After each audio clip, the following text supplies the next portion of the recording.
So, whether it's with gods or with demons, fairies or Father Christmas, the dead or spirits, dialoguing with the discarnate and the development of means and methods to do so appears to be pretty fundamental to human nature and culture. And one powerful vehicle that people use to do this is through the use of psychedelics. And this phenomenon of psychedelic entity encounters has been drawing growing fascination over the last few years in the West across academic, scientific, spiritual, and esoteric communities. And these are experiences where people report contact with seemingly autonomous, non-human, intelligent entities during deep altered states of consciousness induced by psychedelic substances such as DMT, ayahuasca, and psilocybin. And these presences appear intelligent, agentic, and emotionally resonant, often evoking this sense of awe or love or even terror, but always a profound sense of familiarity or déjà vu, as if reconnecting with your long-lost family or encountering a divine presence. And I entered the field of entityology several years ago when I worked on the first naturalistic field study into DMT, investigating the kind of encounters people have while under the influence of this substance. And DMT, or N,N-dimethyltryptamine, is a powerful psychedelic compound found in pretty much most of nature, many plants, animals, and even in the human body. And when smoked or vaporized, it produces this intense, short-lasting, kind of altered state of consciousness that's often described as entering an entire new dimensional reality that has been culturally deemed hyperspace. And within these realities, pretty much most people, and we found in our study, 94% of people report encountering these strange and mysterious beings. And one of the reasons that DMT has captured such widespread fascination is the striking consistency with which people report encountering these very similar types of bizarre beings.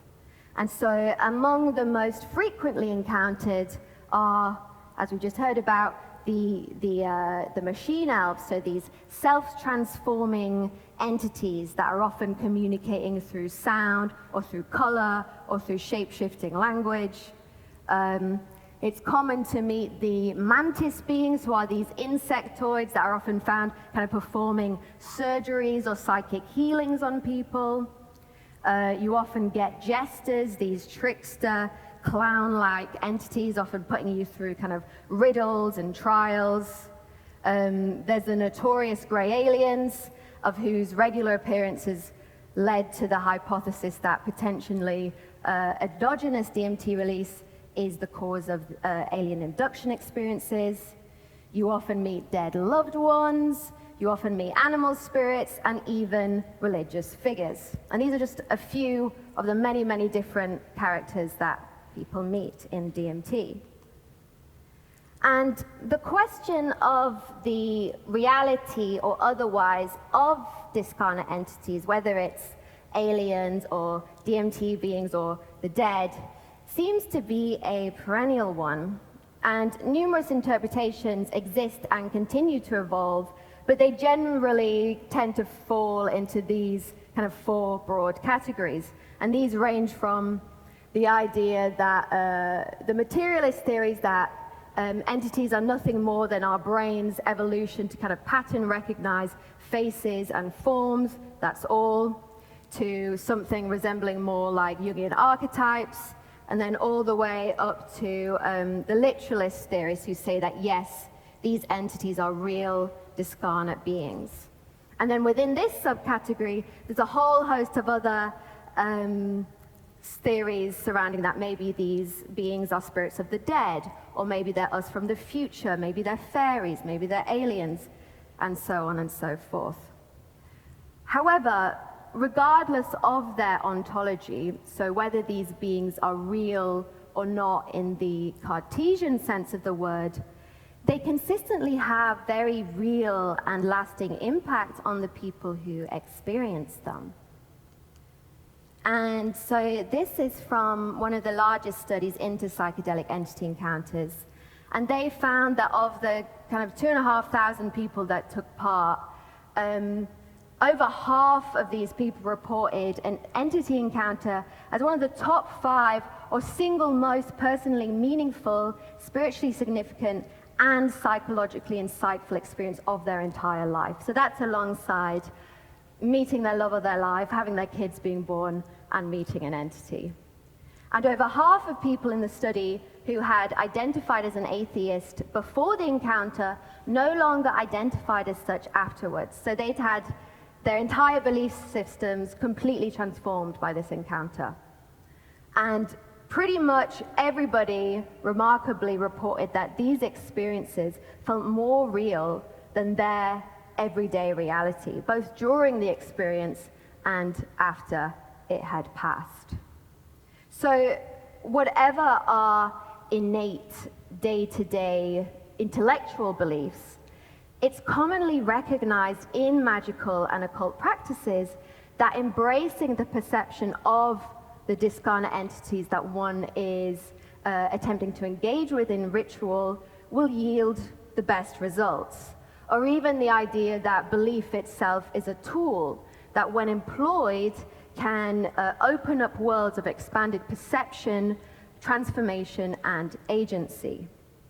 So rather than getting kind of caught up with the rather reductive debate of real or unreal, what happens when we suspend disbelief and take these encounters as they appear to be? Because when we approach these entities with openness, they appear to reveal profound transformative and epistemological potential. And so this is an example of one of these kind of entity encounters from the experience. Suddenly a figure appeared before me. It was tall and slender, with a translucent, almost crystalline body that seemed to pulse with light from within. Its face was both alien and familiar. It didn't speak, but it communicated directly into my mind, not with words, but with emotions, images, and a profound sense of knowing. When I returned, I felt deeply changed, like I'd touched something eternal. It was no hallucination. It was a guide that altered my sense of self and reality forever. So today, my interest is more about talking about how these beings are actually communicating with us. And when we speak of communication with psychedelic entities, we have to expand our notion of what communication exactly is. So this is a database that I've formed from our study and a lot of these DMT studies that have occurred in the last few years. And we found that a lot of these entities are experienced as communicated through a telepathic knowing. So they're not communicating with words, it's just being received in a direct, intuitive knowing. And they're often talking through this symbolic language, one that's through movement or through color or through shapes. They're often talking through this emotional resonance, as somebody described. I wasn't told in words, but I knew what it meant. They often want you to kind of engage in this embodied presence of communication. So that's meaning is conveyed through gesture and through dance. They're often found showing and presenting things to people, whether that's interdimensional shape-shifting objects or visions from the future. A lot of the times, these beings can be in this teaching or guiding role. So there's these kind of pedagogues that are offering cosmic or metaphysical insight. They're often found kind of performing healing, energetic surgeries, or even in this sort of trickster-like testing and challenging role. So they're either putting you through these cosmic trials or engaging you in this kind of playful, trickster-like, clownish engagement. And pretty often they want you to collaborate, so they want you to engage in this act of co-creation. As someone put this, we were designing something together. It felt like art. And singing is also another example. So rather than communicating through conversation, they're found to be singing. And this is common in ayahuasca and shamanic traditions as well, as someone put it. The spirit showed me the roots of my illness and sang it away. And pretty much all of these experiences, people report again that these entities appear to exist independently with agency and autonomy. As someone in our study said, it's not you, it's them. They're real and they're waiting for you.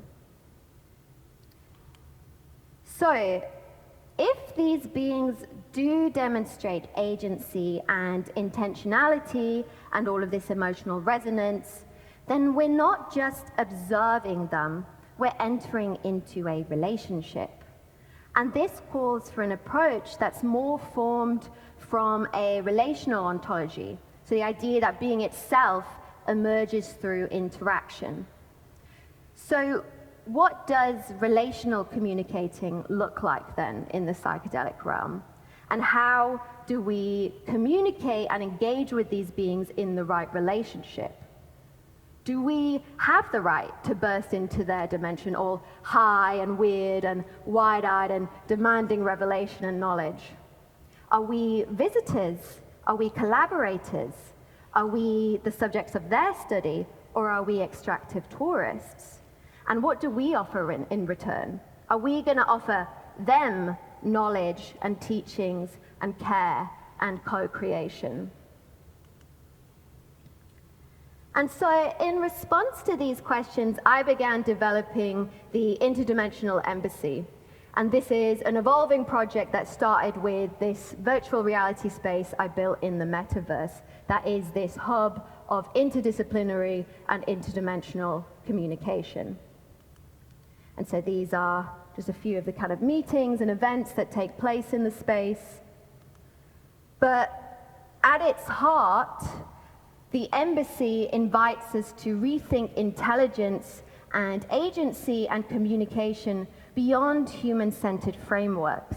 Because too often we approach these realms and experiences like colonizers, extracting symbols and stories, and then retreating back to our world to talk about our experience and what we took from them. And so some of the research questions that began to develop from the embassy is, I'm not going to read through all of them, but what are our roles as interdimensional diplomats? And how can we find languages to commune both with these beings and with each other to integrate these beyond worlds and beyond words experiences? But first, I realized that in order to ask these questions and to build such an embassy, we actually have to ask something a little bit more fundamental, which is, what is it exactly that shapes the way we perceive and relate to intelligences, human or otherwise? And it's impossible not to draw attention to the medium with which I'm using to communicate with you now in talking about all of this. And the mode that I'm using to commune from the realms of my mind and yours is predominantly through English human verbal language.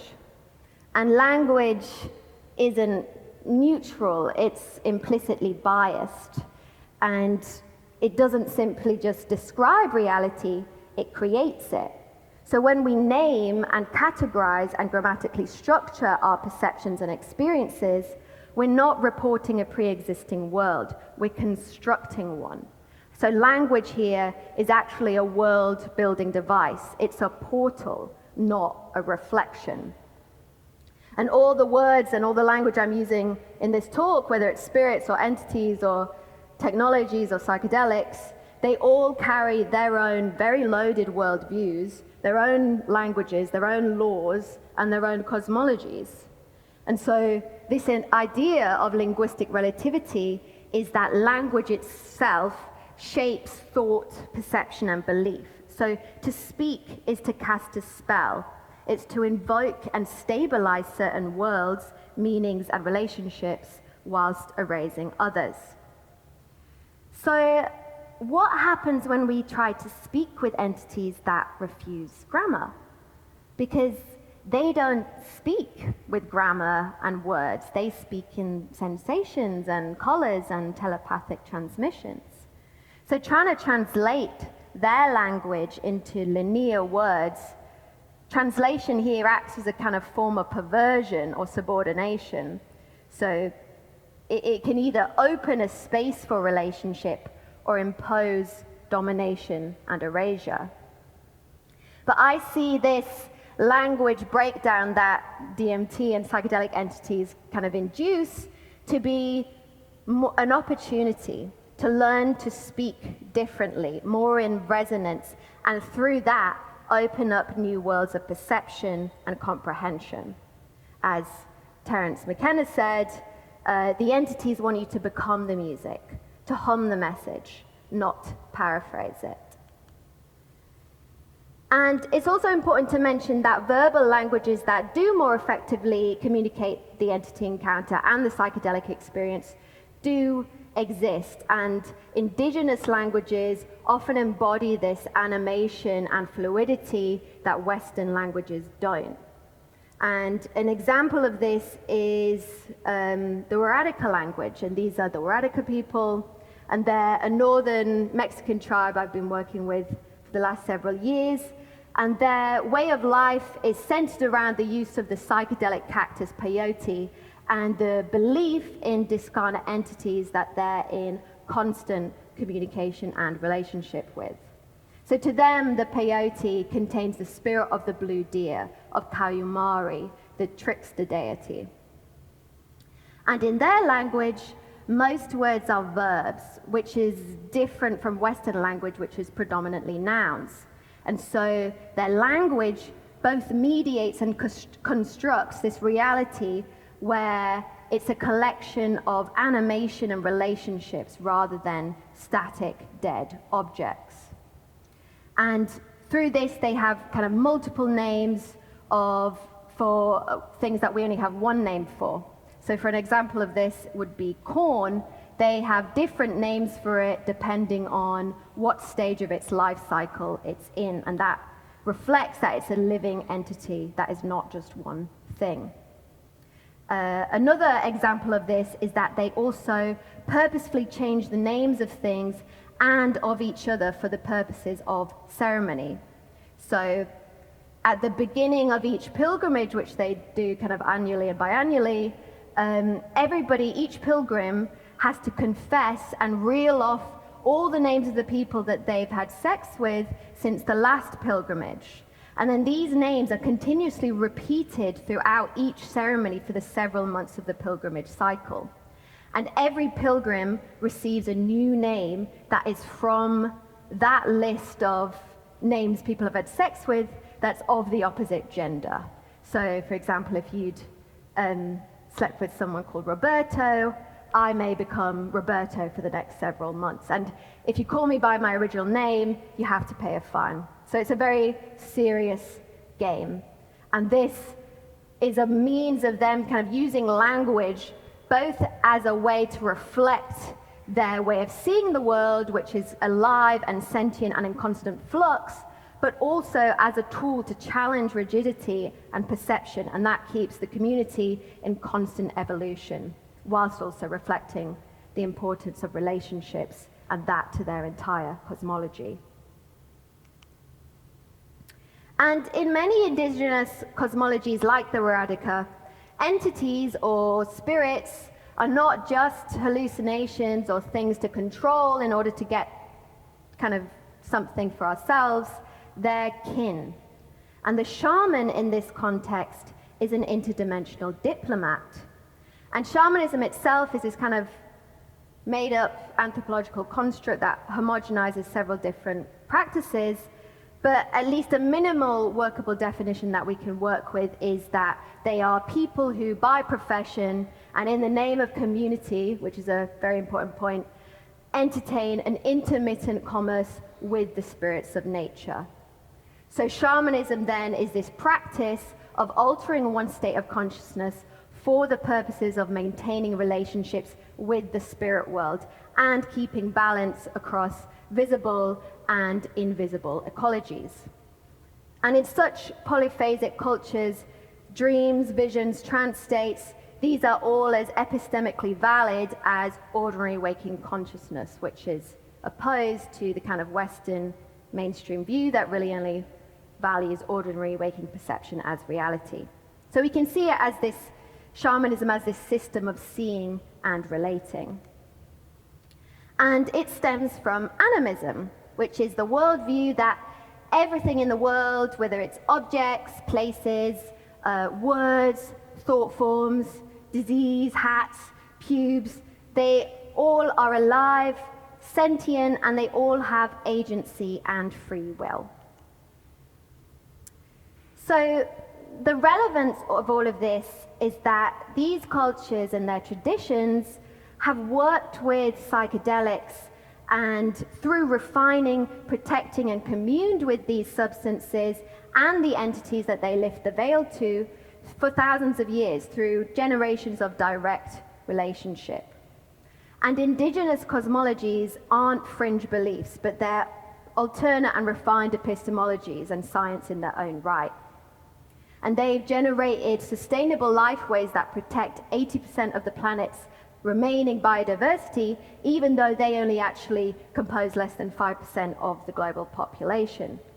So in an age of ecological collapse, their ways of knowing have very real and existential effects for everyone on this planet. So it's worth taking their perspective seriously in the study of these beings.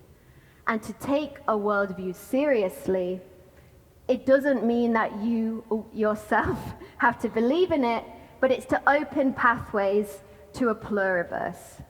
And if the psychedelic entity encounter is to be understood at all, it has to be situated within this larger frame of ontological pluralism. So the idea that there's not just one reality with many opinions, but many coherent realities that coexist.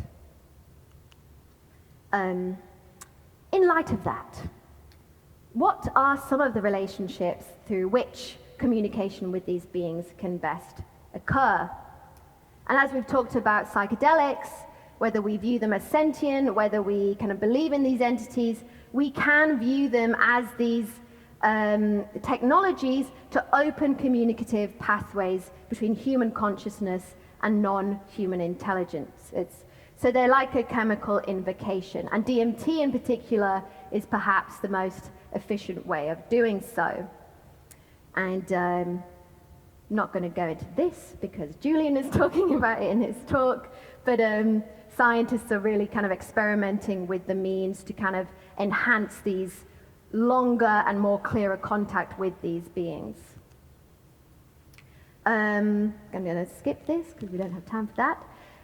Also, a lot of the time in shamanic cultures, people have very specific commitments to certain spirits that are often tied to particular places. And these are very serious spiritually binding contracts that if you neglect, you risk very bad things happening.